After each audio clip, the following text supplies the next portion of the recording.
Second round ছিল হিন্দু এলাকা, আমিও 2000 কাভার করেছি এবং এখন 2200 ভোটে আমি লিড করছি ভবানীপুর অ্যাসেম্বলি থেকে। মমতা ব্যানার্জি পিছিয়ে গেছে। আমার সেকেন্ড রাউন্ডে 4500 মতো লিড হয়েছে, thanks to every Hindu Sanatani those who are cast in favour of me in ward number 63।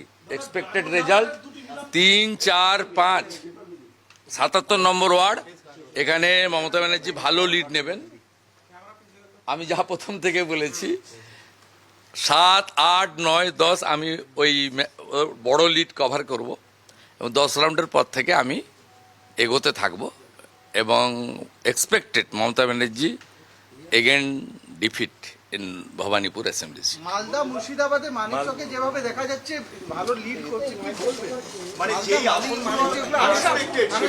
এক্ষুনি কিচ্ছু বলবো না, বিজেপি সরকার করছে এটুকু বলবো এবং ক্লিয়ার ম্যান্ডেট, একদম ক্লিয়ার ম্যান্ডেট বিজেপি সরকার। দাদা দক্ষিণ না না না, it's too early to say.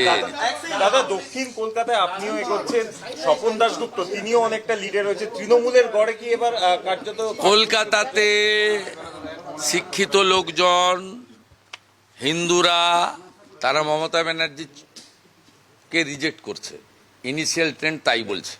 এবং সবচেয়ে বড় কথা হচ্ছে ভাষার নামে, জাতের নামে হিন্দুরা বিভক্ত হয়নি।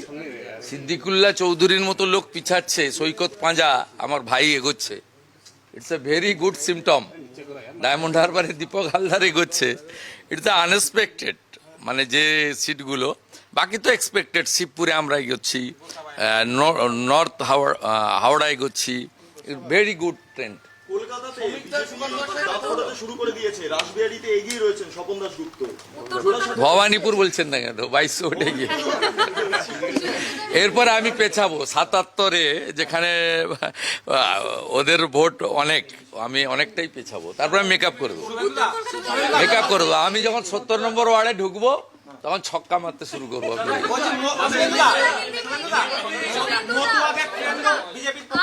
All Hindus are united in favor of Narendra Modi. মোদিজির জয়, পশ্চিম বাংলার জনগণের জয়। मेरा एक्सपेक्टेड है, मेरा 4500 लीड हुआ सेकंड राउंड में, एक्सपेक्टेड है। हिंदू बहुल क्षेत्र था। टीएमसी की तरफ से बोला जा रहा है कि अभी भी जो वार्ड है वो आपके फेवर में, आपकी जो मेजोरिटी वार्ड है वो बाद वाले जब खुलेंगे तो उनके फेवर में जाएंगे। तो उनका